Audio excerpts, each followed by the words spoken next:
Well, the war of words over Prime Minister's bulldozer remark has now escalated, with the Congress slamming Prime Minister Modi for claiming that the opposition will run a bulldozer over Ayodhya's Ram Mandir if the India bloc is voted to power. On Saturday, the Congress took in strong objection to the Prime Minister's charge, accusing him of provoking voters and also demanding the Election Commission to take note of his statement. Bulldozer उनकी government है, हम किसी को आज तक bulldozer लगाया नहीं।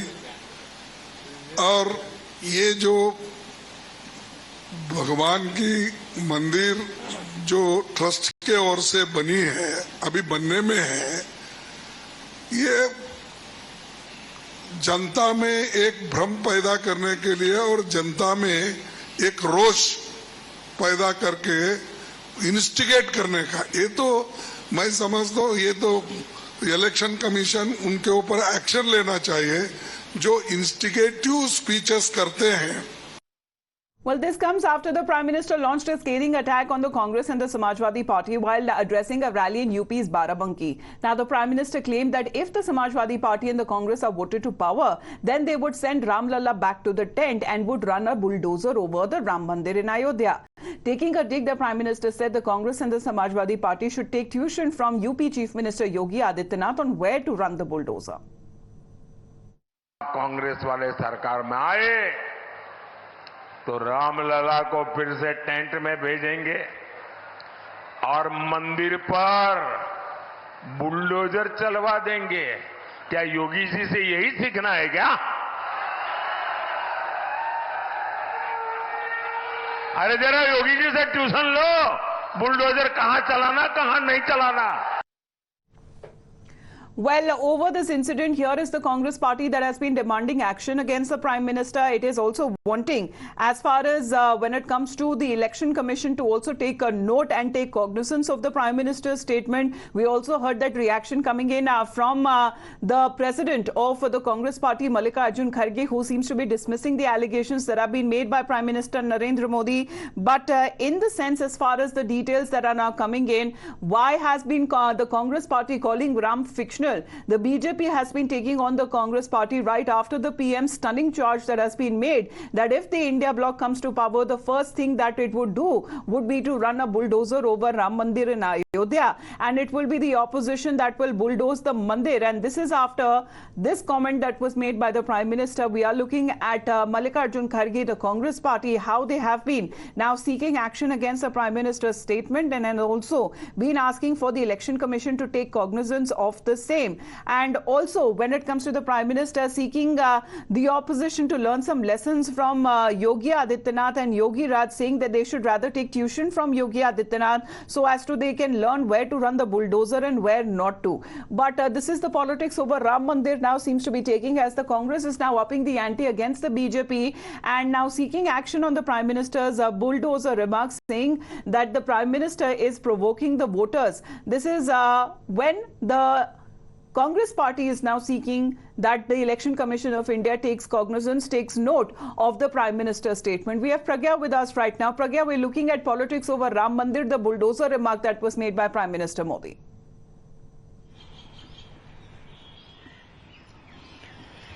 Well, Amita, Prime Minister has been very vocal about Ram Temple, and he always said that this is not a politics that BJP want to do, and Ram Temple is a matter of faith. However, Congress has always accused Prime Minister and BJP of doing the politics that is surrounded around Hindus only, and this is exactly the charge that has been made by the Congress. But Prime Minister has also because everyone knows that the Ram Temple is also a issue of faith and belief also, and Prime Minister has time and again said, in fact, recently he also said that if Congress comes back to power, they can, they can turn around the judgment that was given by the Supreme Court on Ram Temple, which was the construction of Ram Temple. And citing an example, Prime Minister had in previous addresses also said that there is a Congress leader who left party recently and who in fact revealed that after the judgment Rahul Gandhi called a meeting of the party leaders and said that if Shahbano judgment can be repealed, then so can this Ram Temple judgment be. So in a way, Prime Minister is also telling the voters that this is the intent of Congress party, and if Congress party comes to power, this is what Congress party is going to do. This is in a series of allegations that Prime Minister also leveling against Congress by saying that if Congress comes to power, they'll take away your properties, their inheritance tax will be applied on everyone, and also if they come back to power, they also can turn back and appeal against the judgment of Supreme Court on Ram Temple as well. So in a way, Pramod Krishnan जी हमारे साथ phone line पे जुड़ गए। आचार्य जी नमस्कार sir. प्रधानमंत्री नरेंद्र मोदी जहां तक bulldozer action की बात करते हुए नजर आ रहे हैं, उनकी तरफ से ये कहा गया कि अगर ऑपोजिशन और कांग्रेस की सरकार अगर केंद्र में बनती है तो बुलडोजर चल जाएगा अयोध्या में। उसी को लेकर मल्लिकार्जुन खड़गे जी ने नाराजगी जाहिर करी और वो चाह रहे हैं कि कम से कम election commission of India note ले प्रधानमंत्री की स्टेटमेंट का। देखिए, मल्लिकार्जुन खड़गे जी ने तो खुद ही पब्लिक डोमेन में ये बात कही है कि अगर नरेंद्र मोदी तीसरी बार प्रधानमंत्री बन गए तो सनातन की सरकार आ जाएगी, सनातन का राज आ जाएगा। तो दूसरा, अभी भी उन्होंने परसों भी ये कहा कि ये फिर से मनुस्मृति लागू कर देंगे। तो कुल मिलाकर के जो मल्लिकार्जुन खड़गे जी हैं, या उनके सुपुत्र ने क्या बयान दिया था, मल्लिकार्जुन खड़गे के सुपुत्र ने कहा था सनातन इज ए डर्टी वर्ड। तो ये लोग सनातन के खिलाफ हैं। तो प्रधानमंत्री मोदी ने कुछ गलत नहीं कहा है। प्रधानमंत्री जी ने जो कहा है बिल्कुल ठीक कहा है। इनके मंसूबे हैं कि अगर इनकी सरकार बन गई तो ये राम मंदिर के फैसले का रिव्यू करेंगे। ये इनके मंसूबे हैं, इनका इरादा है कि अगर इनकी सरकार बन गई, अखिलेश यादव जिस सरकार में होंगे, तेजस्वी यादव जिस सरकार में होंगे, स्टालिन जिस सरकार में होंगे, जो सनातन को मिटाने की सौगंध खाते हैं, ये जब ये इस सरकार में होंगे, कांग्रेस जिस सरकार में होगी, तो फिर ये 370 को दोबारा लागू कर देंगे। ये खुद कहते हैं। राम मंदिर के फैसले का रिव्यू कर देंगे, खुद कहते हैं। तो प्रधानमंत्री जी ने जो कहा है वो बिल्कुल ठीक कहा है, मैं उसका समर्थन करता हूँ। और इनकी ये चर्चाएं होती थी, मैं तो कांग्रेस में 30 साल रहा हूँ, इनकी कितनी बार चर्चाएं होती थी कि राम मंदिर के फैसले से हिंदू पोलराइज हो रहा है और किसी भी सूरत में अगर भारत में सत्ता पानी है तो हिंदुओं को डिवाइड करना है, हिंदू जनमानस को डिवाइड करना है। हिंदू अगर यूनाइटेड हो गया तो इसका फायदा बीजेपी को मिलेगा। इसलिए ये अपनी सभाओं में, अपने भाषणों में कभी भी हिंदू शब्द का प्रयोग नहीं करते। कभी बहुसंख्यक कहते हैं, कभी मेजॉरिटी कहते हैं। इनका कोई नेता राम राम नहीं करता, इनका कोई नेता वंदे मातरम नहीं करता, इनका कोई नेता भारत माता की जय नहीं करता। तो ये तो इनके इरादे हैं। ये कोई अयोध्या आज तक नहीं गया। क्यों नहीं जाते ये अयोध्या? अयोध्या के आसपास जाते, इन्हें राम से नफरत है, राम मंदिर से नफरत है जी। बिल्कुल प्रधानमंत्री जी की बात में दम है कि अगर इनकी सरकार बन गई तो ये राम मंदिर को हटा सकते हैं, राम मंदिर को बैन कर सकते हैं। जी चलिए, धन्यवाद आपका आचार्य जी। Thank you. हमारे साथ जुड़ने के लिए कांग्रेस पार्टी की तरफ से हमारे पास रत्नाकर त्रिपाठी जी भी हमारे साथ जुड़ गए। त्रिपाठी जी नमस्कार, आपको मेरी आवाज आ रही है सर? नमस्कार, सुप्रभात, बताइए। Good morning sir. ये बात जो आप क्या कहना चाहेंगे, क्योंकि प्रधानमंत्री नरेंद्र मोदी जो कहते हुए नजर आए कि अगर कांग्रेस पार्टी की सरकार अगर केंद्र में बन जाएगी, इसका मतलब एक तरीके से बैन लग जाएगा अयोध्या में, राम मंदिर पर बुलडोजर जला दिया जाएगा, इसके ऊपर आप क्या कहेंगे? वो जो उनकी मंशा है वो बता रहे हैं ना। पूरे देश पे बुलडोजर कौन चला रहा है? एक आदमी घर में अपराध करता है, अभी उसका अपराध सिद्ध नहीं होता है, पिता माँ की कमाई पे बुलडोजर चला दिया जाता है, लोग सड़क पे आ जाते हैं। जो बुलडोजर चलाता है उसको वही दिखाई देगा ना। ये धर्म बेचते हैं ना। धर्म बेचने का, धर्म का सबसे बड़ी चीज होती है, जो धर्म बेचता है वो ये डराता है कि अगर तुमने ऐसा किया तो धर्म खत्म हो जाएगा, तुमने वैसा किया तो धर्म खत्म हो जाएगा। बोलते हैं कि विकास हुआ है तो विकास पे वोट मांगे, राम मंदिर ध्वस्त कर देंगे। अब ये बोलना अच्छा नहीं लगता, लेकिन मुझे लगता है कि प्रधानमंत्री की जो मानसिक स्थिति है अब थोड़ी सी गड़बड़ा गई है चुनाव को हारने को लेकर के।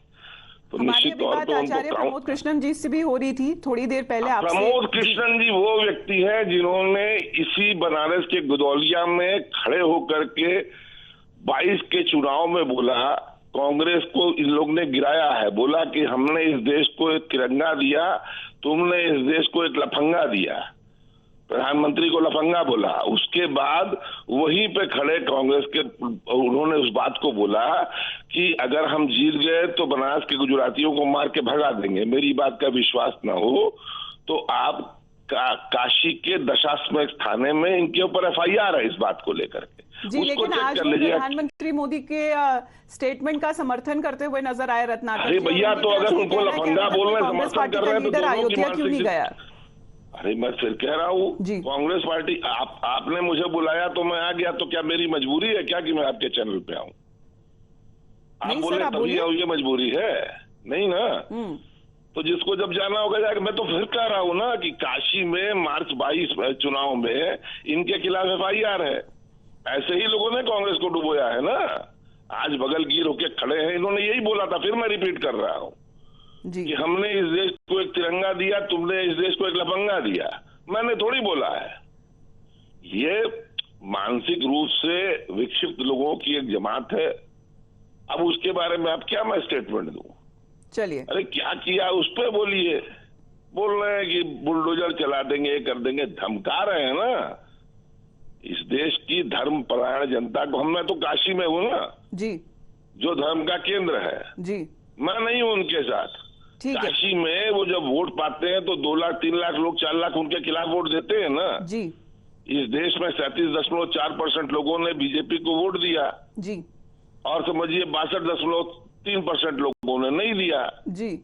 उनका ये कहना था कि वो इंटेंशन जाहिर कर रहे हैं कि आखिरकार कांग्रेस पार्टी की क्या होगी अगर केंद्र में उनकी सरकार बन गई तो। रत्नाकर जी, आपका बहुत बहुत धन्यवाद सर, आपने हमसे बात करी टाइम्स नाउ पर, धन्यवाद आपका। अगर we talk about as far as the allegations that are now been levelled on both fronts, exactly what it meant, what the prime minister was referring to were the 2 statements by 2 leaders earlier this month. Senior Samajwadi Party leader Ram Gopal Yadav saying that Ram Mandir in Ayodhya is useless, calling the map of the temple is inappropriate. Expelled Congress leader Acharya Pramod Krishnam also making a sensational revelation of Rahul Gandhi's plan to overturn the Supreme Court verdict in Ayodhya. He revealed that after the Supreme Court delivered its momentous verdict back in 2019, Rahul Gandhi held a meeting with his close aides in that meeting, and he said that if the Congress party comes to power in the country, it would form a super-powered committee, and that committee would overturn the apex court's verdict. मैं कांग्रेस में 32 साल से भी ज्यादा समय मेरा बीता है। जब राम मंदिर का फैसला आया, राम मंदिर बनना शुरू हुआ, उसके बाद राहुल गांधी जी ने अपने नजदीकी लोगों की एक बैठक में अमेरिका के रहने वाले अपने एक शुभचिंतक के कहने पर, इशारे पर, सलाह पर यह बात कही थी कि अगर हमारी सरकार बनती है तो हम सुपर पावर कमीशन बना करके राम मंदिर के फैसले को पलट देंगे। उन्होंने यह भी कहा था जिस तरह शाहवानों का फैसला राजीव गांधी जी ने पलटा था, 3 तलाक के मुद्दे को लेकर के शाहवानों का फैसला, सुप्रीम कोर्ट का जो फैसला था उसको बदल दिया गया था। तो जब शाहवानों का फैसला बदला जा सकता है तो राम मंदिर का फैसला क्यों नहीं बदला जा सकता है?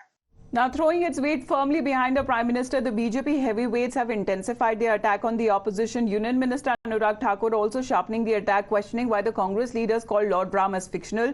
He further added that those who think that they can run bulldozers over Ram Mandir will have to go over Ram Bhakts first. अरे जो लोग कहते हैं कि बुलडोजर चला देंगे, 500 साल तक हमारी कितनी पीढ़ियां आकर चली गई, हमने जोर जबरदस्ती नहीं की। हमने 125 साल मुकदमे लड़े कोर्ट में, कांग्रेस ने अपने वकील खड़ा कर दिए रामलला को मुकदमा हराने के लिए, लेकिन जीत रामलला की हुई। अरे बुलडोजर वालों जो सोचते हैं कि राम मंदिर पे बुलडोजर चलाओगे, पहले राम भक्तों के ऊपर से गुजरना पड़ेगा, तब जाके राम मंदिर तक पहुंच पाओगे।